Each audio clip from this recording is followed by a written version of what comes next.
Not all games are guaranteed successes. If in the 90s people would play almost everything that came out, nowadays we get pickier about what we want to hit start on. Maybe the game was overhyped, or the servers were complete trash on release day. Today, we are taking a look at the top 10 failed games. Welcome to Zero Deaths. Grab yourself some popcorn, and let's dive into it. Number 10. Final Fantasy XIV. This MMORPG was released in 2010, with such bad gameplay and confusing UI that it managed to get a score of 49 on Metacritic. Shortly after its release, the CEO of Square Enix issued an official apology for the quality of the game. The game's servers were closed after just 2 years of being up. 1 year later, the game got a remake, and it was received more positively. Number 9. SimCity. The game was developed by Maxis and released in March 2013, but there was no offline mode, and the servers for online connectivity were over capacity. Players would wait more than 30 minutes to play. This continued for several weeks following launch. After a lot of bad user reviews, the game was pulled down from even Amazon. People were getting refunds from almost all platforms, culminating with EA closing down Maxis' main studio. Number 8. Tony Hawk's Pro Skater 5. In early 2000, everybody was playing skating games, with the Tony Hawk series being everybody's favorite. But by 2015, the licensing deal between Activision and Tony Hawk was set to expire, so they had to rush the development and put out a game really fast. And that's what mostly made Tony Hawk's Pro Skater 5 the worst game in this series. With a lot of issues and bugs, this was in no way as fun as the previous Tony Hawk's. Number 7. No Man's Sky. The game is in a way better state now, but this wasn't the case when it launched in 2016.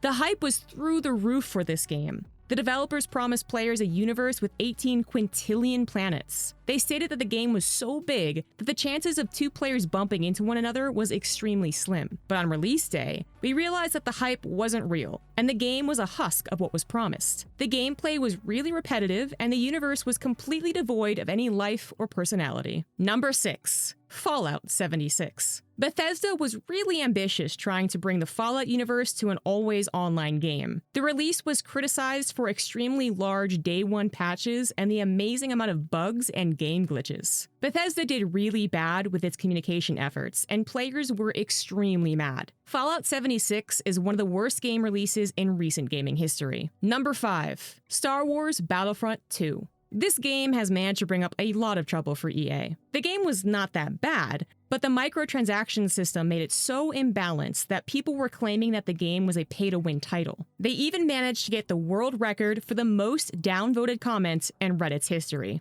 Number 4. Superman. This Nintendo 64 game, released in 1999, was the worst game to be released on that console. The game was criticized for the extremely bad controls that made parts of the game nearly impossible. There was a ring maze that had an extremely short timer that made even the smallest mistake result in a failure. Number 3. APB. All Points Bulletin. APB had a lot of hype behind it, and for good reason. It was designed by David Jones, creator of GTA, and was marketed as being the next GTA Online. With over $100 million spent on producing the game, expectations were high, but they did a really strange move by barring sites from reviewing the game until a week after its launch. This really affected the pre-orders and even all first-week sales. Number 2. Duke Nukem Forever. The long-awaited sequel to the incomparable Duke Nukem was a mess. The game was supposed to be released in 1998, but was inexplicably delayed time and time again until 2006. Since the game development started in the 90s, it had some pretty outdated graphics. You have to add up the fact that the developers and publishers were fighting over funding and licensing rights. And that's pretty much how you get one of the worst games in history. Number 1. Anthem. Developed by BioWare, the game was supposed to be a mix of different online shooting games with a dash of Iron Man and amazing visuals. Before release, you couldn't go through gaming news without finding an article that overhyped Anthem. But all that hype was just a big pile of failure. The game was filled with bugs, the story was a hollow mess, and the optimization was pure chaos, making the game unplayable. And that's it from us. What was your biggest disappointment in gaming? Tell us in the comments. Have a good one.